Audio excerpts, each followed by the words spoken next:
तू मैं बताना चाहूंगा कि काम मैं करता हूं और पैसा किसी और के खाते में दिया जाता है, थर्ड पार्टी के खाते में दिया जाता है, तो यह सही कैसे है? मैं विभाग से पूछना चाहता हूं, मैं आपसे पूछना चाहता हूं कि आपने जो हमारी पॉलिसी बनाई गई थी पीआरपी बीएपी की, उसमें साफ तौर पर लिखा हुआ था कि आपकी जो मानदेय है आपके व्यक्तिगत खाते में मिलेगा। आखिर बाद में आप उसी पॉलिसी को क्यों नहीं मानते हैं? देखिए, मैं बोलना चाहूंगा कि जैसे अभी सर ने बोल रहे थे कि अब सर शाही नहीं होता है, मैं बताना चाहूंगा कि आपके ही विभाग में आपके ही बैठे हुए पदाधिकारी हम सभी लोग पर शोषण करते हैं। इसका कई एक ऐसा उदाहरण है कि आपने जो पैसे सीएलएफ के खाते में डालते हैं वह भी कई महीनों तक लंबित रह जाता है, और उसका मुख्य कारण यह होता है कि आपके ही वरीय पदाधिकारी के द्वारा बोला जाता है कि अभी इसकी मानदेय रोक के रखो।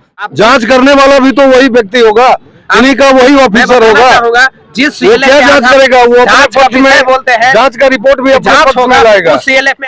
कैसा गाइडलाइंस है कि हर एक कर्मी के लिए आपका एचआर पॉलिसी है, हर तरह का लाभ दिया जा रहा है, और हम पीआरपी बीएपी के लिए कोई गाइडलाइंस नहीं है और नहीं बना पा रहे हैं सही से। ये कैसा गाइडलाइंस है जो कर्मी के लिए अलग है? हम लोग भी तो कर्मी है, तो सिर्फ पीआरपी और बीएपी के साथ ही सौतेला व्यवहार क्यों? नमस्कार, जोहार। आज आपके साथ मैं एक बार फिर से लेकर आया हूं आपके सामने गर्मा गर्म और सकारात्मक बहस का शानदार शो तू मैं। जी हाँ, पिछले कुछ समय से हम लोग इस कड़ी को नहीं ला पाए थे कुछ कारणों से, लेकिन आज से एक बार फिर मकर संक्रांति के अवसर से हम लोग तू मैं का एपिसोड लेकर आए हैं, जिसमें आप देखते हैं पक्ष और विपक्ष की सकारात्मक गर्मागर्म बहस। हर बार मुद्दा अलग होता है, विषय अलग होते हैं, लोग अलग होते हैं। कुछ पैनलिस्ट हैं जो जानकार होते हैं, विशेषज्ञों के साथ, विशेषज्ञों के रूप में हमेशा अक्सर हमारे साथ आपको दिख सकते हैं। आज का विषय है हमारे सामने JSLPS, Jharkhand state livelihood promotion society. जी हाँ, इसका क्या मामला है? मेरे पीछे जो आप भीड़ देख रहे हैं, ये सारे लोग, इनके हाथों में तख्तियां भी हैं, और ये सारे के सारे लोग पिछले 35 दिनों से, जी हां ध्यान दीजिएगा, 35 दिनों से 12 दिसंबर से यहीं पर धरने पर बैठे हैं। इनकी 4 सूत्री मांग है, इनका पैसा इनके खाते में जाए, इनको एचआर पॉलिसी का लाभ मिले, कई सारी बातें हैं, लेकिन आखिर हो क्या रहा है?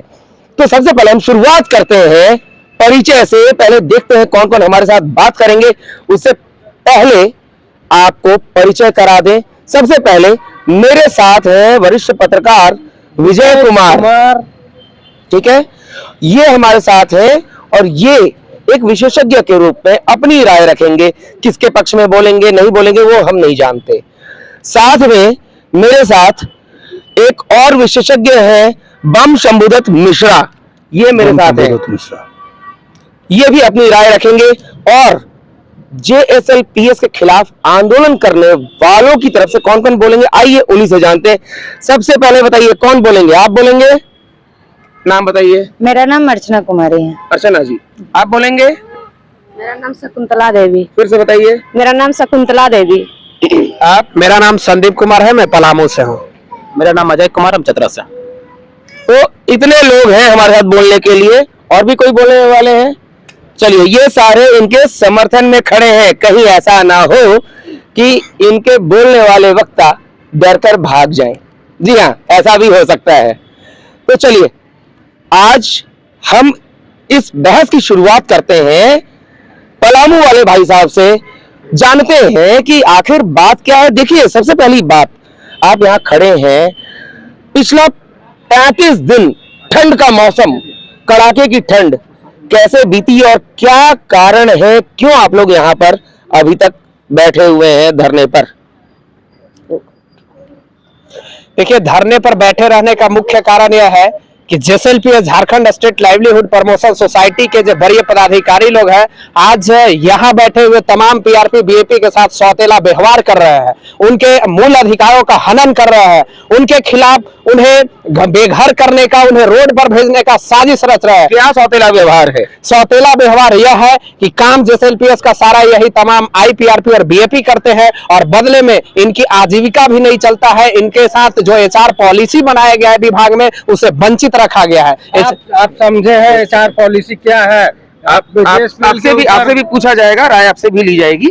अभी पहले शुरुआत में इनका पक्ष जान लेते हैं, इनके तरफ से। जी देखिए, मैं उसे अगली कड़ी में भी बताना चाहूंगा कि 2014 से पीआरपी बीएपी कार्यरत है और जबकि महंगाई कई गुनी अधिक बढ़ चुकी है, हम लोगों ने लगातार पत्राचार के माध्यम से विभाग से यह वार्ता किया था कि हमारी मानदेय को भी बढ़ाने की कृपा की जाए, लेकिन परंतु 2 साल बीत गए, आश्वासन पर आश्वासन आता रहा, हम लोग पत्र पर पत्र भेजते रहे, लेकिन अभी तक कुछ भी, लेकिन अभी तक किसी भी तरह का कोई प्रतिक्रिया नहीं आया। तो इनका कहना है कि ये पत्राचार करते रहे हैं लेकिन अभी तक कुछ भी नहीं हुआ है।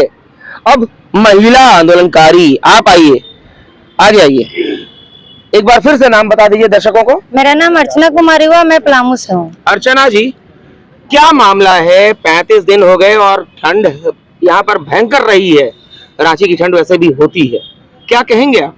मेरा कहना यही है कि अभी तक हमारे यहाँ मतलब हम सभी पीआरपी बीएपी को पूरे झारखंड के 24 जिला से यहाँ पे बैठे हुए हैं। आज 35वां दिन हो गया, लेकिन हमारे वरीय पदाधिकारी जो जेएसएलपीएस के हैं अभी तो कुछ वैसा लिखित में हम लोगों को आश्वासन नहीं दिए और न ही हमारे 4 मांग में से कोई एक मांग पूरा करने की कोशिश कर रहे हैं। 4 में से एक भी मांग पूरा करने की दिशा में कुछ भी नहीं हुआ है। एक और महिला आंदोलनकारी है, आइए आप इधर आइए, बताइए क्या परेशानी है? ठंड नहीं लगती? लगती है, बहुत डर नहीं लगता बीमारी का? डर लगता है बीमारी का, फिर भी बैठे हुए हैं? फिर भी बैठेंगे। कारण क्या है कि जो कि हम लोग एक महिला है, छोटे बच्चे को लेकर आए हुए हैं और हम लोग अपना मांग जो 4 सूत्री मांग है, जो मांग करने के लिए आए हैं, अभी तक हम लोग का सरकार और हम लोग का ग्रामीण का विकास विभाग को नहीं सुन रहे हैं। इसलिए हम लोग यहाँ पे धरना प्रदर्शन में आज 35 दिन के लिए बैठे हुए हैं। तो आगे क्या करेंगे? जब 35 दिन में नहीं सुना गया तो आगे सुन लिया जाएगा? वो सुने या ना सुने, लेकिन हम जब तक मेरा मांग पूरी नहीं होगी तब तक हम धरना स्थल में बैठेंगे। ठीक है। अब इन्हीं के साथ एक विशेषज्ञ के रूप में हमारे साथ शंभुदत्त जी हैं। शंभुदत्त जी, आपको क्या लगता है, और इधर आइए, हमारे निकट आइए, आपको क्या लगता है इन लोगों की मांगे जायज है या व्यर्थ में ऐसे बैठे हैं, टाइम पास कर रहे हैं? देखिए, आज तक जो इस धरना स्थल पर जिस राज्य भवन के सामने ये लोग धरना दे रहे हैं, इस प्रकार के कई संगठन यहाँ पर आते हैं, धरना देते हैं, लेकिन जब यहाँ की जो चुनी हुई नकली सरकार है, जो बहुमत के आंकड़े, चुनी हुई नकली सरकार, ध्यान दीजिएगा, चुनी हुई नकली सरकार बहुमत के आंकड़े को असत्य बहुमत बना करके जनता के आकांक्षाओं पर जो धोखाधड़ी का काम कर रही है, हमको तो नहीं महसूस होता है कि यहाँ पर बैठने से किसी समस्याओं का हल हो सके। तो मतलब इनका बैठना बेकार ही है? स्पष्टता। तो आगे क्या करना चाहिए? इनको आगे कदम बढ़ाना चाहिए। ठीक है। इनके रास्ते में जो रुकावटें हैं उस रुकावट को दूर करना चाहिए, ठोकर को हटाना चाहिए। अब हमारे पास विशेषज्ञ पत्रकार हैं विजय जी। विजय जी, 35वां दिन है, इनकी मांगे आप भी जानते हैं क्या है। जेएसएलपीएस की ओर से अब तक किसी तरह की पहल होती नहीं दिख रही है, क्या कहेंगे आप? इनकी मांगे सही है, गलत है, क्या है? देखिए, आज तक जैसा संवैधानिक और संविधान और जनप्रतिनिधि लोग का जो रवैया है, सत्ता में आने से पहले बहुत सारे नियम कानून और पूरा अपना बताते हैं कि हम ऐसे करेंगे, हम वैसे करेंगे, लेकिन जब आ जाते हैं उसके बाद सोचते हैं कि हम राजा हैं। बोलते तो हैं कि अबुआ राज, लेकिन अबुआ नहीं बबुआ है। तो अभी इनकी जो समस्या है उसका क्या? इनकी जो समस्या है इसके प्रति जो है सरकार थोड़ा थोड़ा सुनती है, थोड़ा थोड़ा अनसुना करती है, लेकिन रह गया सवाल कि जिस समय इन लोग की जरूरतें थी, सरकार ने वैसे समय में इन लोग जरूरत पूरा किया, वो भी अंतिम व्यक्ति को। जिस समय लोग घर से नहीं निकलते थे, जो बड़े बड़े अधिकारी हैं, क्योंकि वो अधिकारी हैं जनता का सेवक है, लेकिन जनता के ऊपर अधिकार जमा रहे थे और इन लोग के ऊपर ज्यादा जमा रहे थे।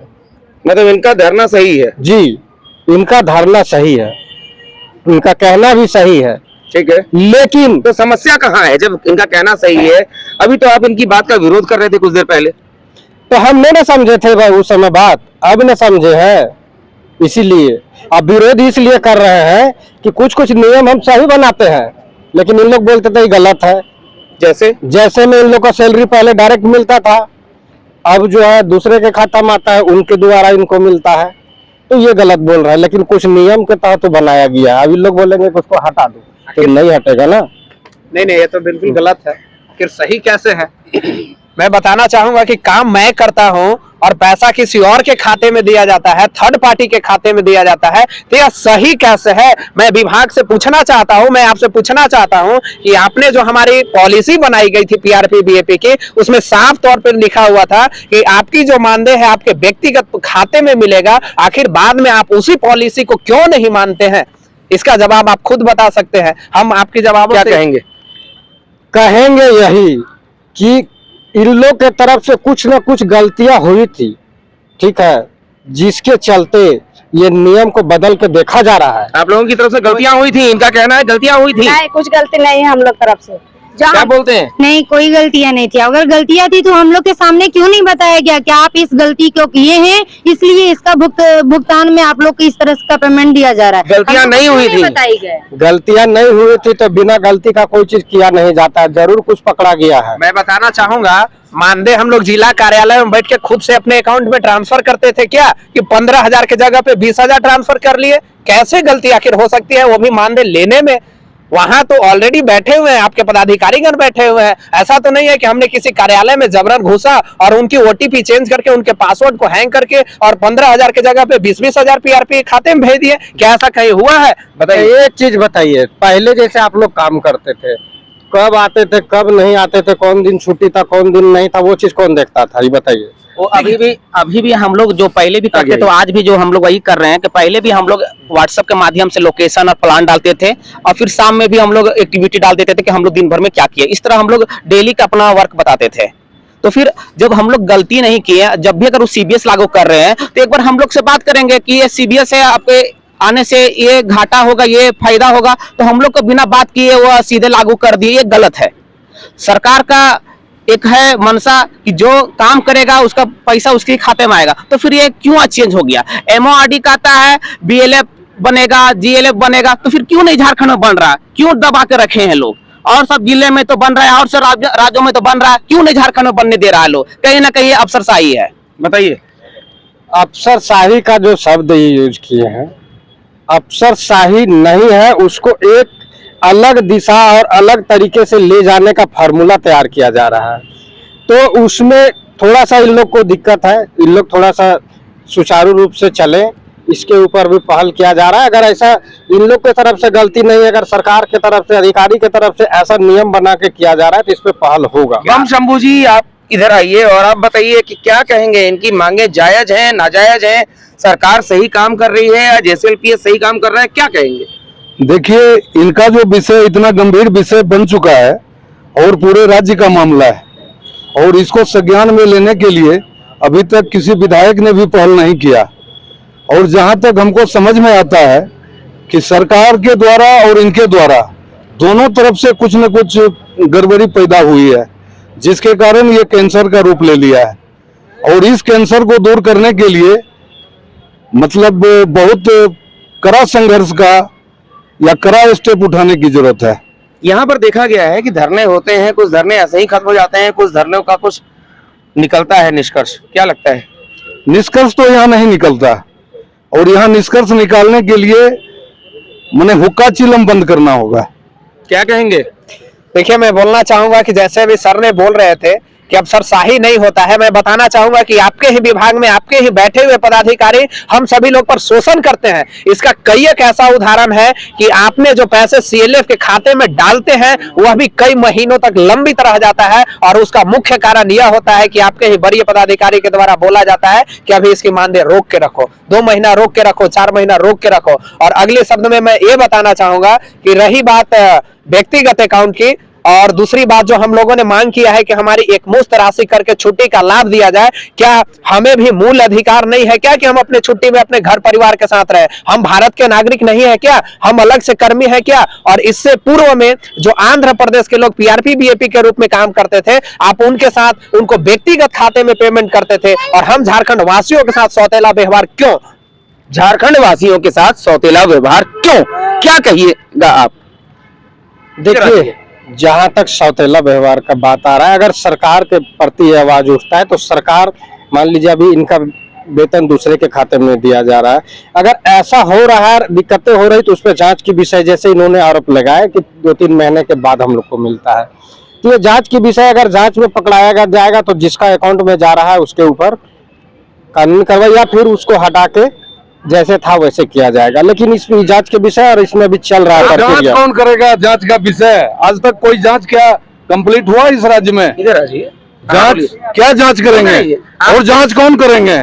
जांच करने वाला भी तो वही व्यक्ति होगा, इन्हीं का वही ऑफिसर होगा। जिस वो क्या जांच करेगा? वो अपने पक्ष में बोलते हैं, जांच का रिपोर्ट भी अपने जांच पक्ष में लाएगा। उस सीएलएफ में आपके वरीय पदाधिकारी जाकर के जबरन उनसे हाथ पकड़ के हस्ताक्षर करवाने का काम करते हैं। तब सवाल यह खड़ा होता है कि आखिर उसके हाथ को क्यों नहीं आप तोड़ते हैं? और हम लोग उस समय से जब आपसे सिग्नेचर करवाते हैं, आपसे वो काम उस समय करवा लेते हैं, जैसलपेश आप तो जानते हैं ना, बॉस इज ऑलवेज राइट यहाँ पर है। सब लोग एक एक करके हम लोग सब बॉस जो कहेगा वो आपको करना होगा। आप नौकरी करने आए हो ना? हम लोग I know boss is always right, but boss को क्यों नहीं पटकते हो? बट यहाँ समझने की जरूरत है, किसी और के कंधे पर रख करके बंदूक चला दिया जाता है, डायरेक्टली भी वार आज नहीं के किया समय जाता है। सत्य और अहिंसा के रास्ते आपकी मांगे नहीं मानी जाएगी। मैं बताना चाहता हूँ इतना आप कि वही सही मांग रहे सीएलएफ, हो। जिस सीएलएफ के खाते में हमारी मानदेय दिया जाता है, वही सीएलएफ के पदाधिकारी जो हस्ताक्षरी होते हैं, उन पर जबरन वही पदाधिकारी के द्वारा मनमानी तरीके से चलाने का काम किया जाता है। किसी भी तरह का पेपर पर, किसी भी तरह का दस्तावेज पर समझा करके, बहला फुसला करके हस्ताक्षर करवाने का काम किया जाता है। मैं बताऊंगा एक जो पत्र निकला हुआ था अभी जसलपीएस के माध्यम से, जिसमें यह मेंशन किया गया था कि अगर पीआरपी और बीएपी विरोध प्रदर्शन में शामिल रहेंगे तो उन्हें हटा करके नए पीआरपी और बीएपी की सिलेक्शन किया जाएगा। उसमें पूरे झारखंड के कोई भी सीएलएफ के दीदी, कहानी कोई भी सीएलएफ के हाई कोर्ट भी नहीं सुनेगा, कोई भी सीएलएफ नहीं कोई जज सुनेगा, नहीं कोई आईएएस ऑफिसर आपके सुनेगा। पदाधिकारी वहां बैठ करके जाकर आप इस विभाग के मंत्री के घर को जाम कीजिए, करवाने का काम करते उसका हुक्का चिलम बंद कीजिए। आप मैं पूछना चाहता हूँ, ग्रामीण विकास के मंत्री को आप आखिर सीएलएफ स्वतंत्र हैं तो फिर आप बंधक CLF पर बनाइए। दबाव क्यों डालते हैं? यह शोषण नहीं तो क्या है? हमारे साथ साथ आपने सीएलएफ का भी शोषण करने का काम करते हैं। यदि शोषण का परिभाषा या नहीं है तो आप मुझे स्पष्ट करने का प्रयत्न कीजिए। इनका कहना है कि जबरदस्ती हस्ताक्षर करवाया जाता है, शोषण हो रहा है, सीएलएफ का भी शोषण हो रहा है। आप क्या कहेंगे? देखिए, ऐसा है ना कि सरकार जो है, सरकार के इशारे पे अधिकारी होते हैं, सरकार के इशारे पे अधिकारी होते हैं, और सरकार जिस हिसाब से इंडिकेट करती है उस हिसाब से अधिकारी चलते हैं। आखिर मैं जानना चाहता हूं कि ऊपर से इन अधिकारियों को कैसा गाइडलाइन होता है? इनकी रिव्यू क्यों नहीं की जाती है? इनकी समीक्षा ऑफिशियली जब मीटिंग होता है तो उसमें यह वार्ता क्यों नहीं की जाती है? या फिर बंद करो, नारेबाजी नहीं, यहाँ नारेबाजी नहीं, नारेबाजी नहीं, यहाँ पर चर्चा चल रही है, सकारात्मक बहस चल रही है। बहस की छूट है, नारेबाजी की नहीं है। ठीक है, तो आप सभी से हम लोग यही चर्चा कर रहे हैं कि इनकी मांगे कितनी जायज है, कहां इनके साथ अन्याय हो रहा है या अन्याय का आरोप लगाया जा रहा है। आप कुछ कह रहे थे? हम यही बोल रहे थे कि सरकार के इशारे पे अधिकारी काम करते हैं, चाहे जो भी विभाग में हो। मतलब जेएसएलपीएस सरकार के इशारे पर काम कर रहे हैं, यानी कि सरकार इनके साथ नाइंसाफी कराना चाहती है, इसका मतलब? तो हम लोग अधिकारी बंधा रहते हैं ना, अधिकारी जब बंध जाते हैं तो कुछ कर नहीं पाते हैं, और वो बड़का बड़का बात बोल देंगे आपको। सरकार के अधिकारी किस कॉलेज से पढ़ के आते हैं और उसके कर्मी कहाँ से पढ़ के आते हैं? अधिकारी कौन यूनिवर्सिटी में पढ़ते हैं और उसके कर्मचारी किस यूनिवर्सिटी से पढ़ के आए? देखिए अगर और ए मीन्स वो जानते हैं और बी मीन्स ये नहीं जानते। कर्मचारी है, भले ही निचले स्तर के कर्मचारी है लेकिन कर्मचारी है। लेकिन आपने यह साबित कर दीजिए कि क्या निचले स्तर के कर्मचारी भी किसी पे शोषण कर रहा है? यदि हम लोग नहीं कर रहे हैं तो फिर वरीय पदाधिकारी क्यों? हम भी एक कर्मचारी है, हमारे लोग भी कर्मचारी है। लेकिन यहाँ सवाल यह खड़ा होता है कि सिर्फ शोषण के नाम पे वरीय पदाधिकारी ही क्यों करते हैं? आज सैकड़ों लोग, हजारों लोग शोषित है। मैं आपको बार बार बोल रहा हूँ, बार बार बताना चाह रहा हूँ कि जेएसएलपीएस में जितना भी पीआरपी और बीएपी है, आमतौर पर उन्हें शोषण किया जाता है। यह कई एक मामला आपको देखने को मिलेगा कि कितने लोग को माइंडियल डिप्रेशन होने के कारण, फील्ड से आने जाने के कारण दुर्घटना हो जाता है, लेकिन उस पर सरकार और विभागीय पदाधिकारी कितना अपना दर्द को बाहर निकालते हैं, किस तरह से उन्हें सहयोग करते हैं। एक भी सहयोग नहीं होता है। हम लोग चंदा भरा भरा के उनको, उनके परिवार को योगदान देते हैं ताकि वो भी अपना परिवार को देख सके। बीते दिन कई ऐसा घटना है जो पीआरपी फील्ड से आ रहे थे, रास्ते में उनका एक्सीडेंट हो जाता है, परंतु सरकार और विभाग के लोग आंख बंद कर लेते हैं। मरने के बाद उन्हें पहचानने से इनकार कर जाते हैं कि यह मेरा कर्मी तक भी नहीं है। और हम जैसे लोग दोस्ती के नाते, मानवता के नाते उन्हें पैसा इकट्ठा करके उनके बच्चों को भविष्य उज्जवल करने के लिए,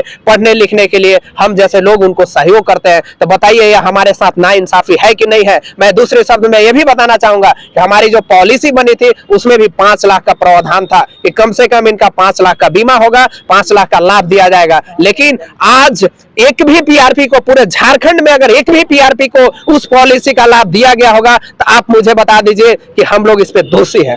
बताइए। देखिए ऐसा है कि इनका कहना जायज है, लेकिन दिक्कत यह है कि एक का अगर माना जाता है तो फिर दूसरा विभाग के दूसरे कर्मचारी भी उसी लाइन पे आ जाते हैं। इसलिए सरकार को थोड़ा सोचने का मौका, सोचने में विवश हो जाता है। तो इसीलिए यहाँ धरना देने वाले लोगों की मांग पूरी नहीं होती है। अभी यहाँ पर देखा गया, आपने कहा कि एक का मांग पूरा होता है तो दूसरे लोग आ जाते हैं उस लाइन पर। तो ये आंदोलन पर है तो दूसरा विभाग क्यों नहीं आया?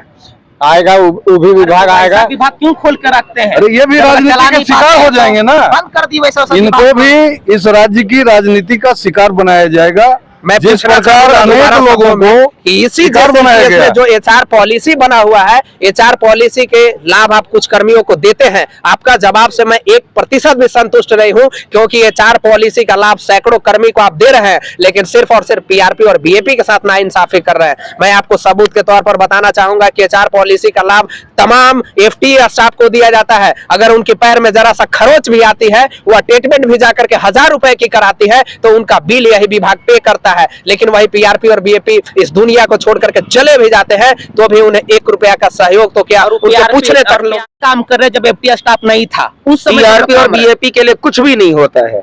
सरकार का ये गाइडलाइंस है, हम लोग को तो अधिकारी को फॉलो करना होता इसका है। मतलब यह है कि कैसा गाइडलाइंस है, कैसा गाइडलाइंस है कि हर एक कर्मी के लिए आपका एचआर पॉलिसी है, हर तरह का लाभ दिया जा रहा है, और हम पीआरपी बीएपी के लिए कोई गाइडलाइंस नहीं है और नहीं बना पा रहे हैं सही से। ये कैसा गाइडलाइंस है जो कर्मी के लिए अलग है? हम लोग भी तो कर्मी है, तो सिर्फ पीआरपी और बीएपी के साथ ही सौतेला व्यवहार क्यों?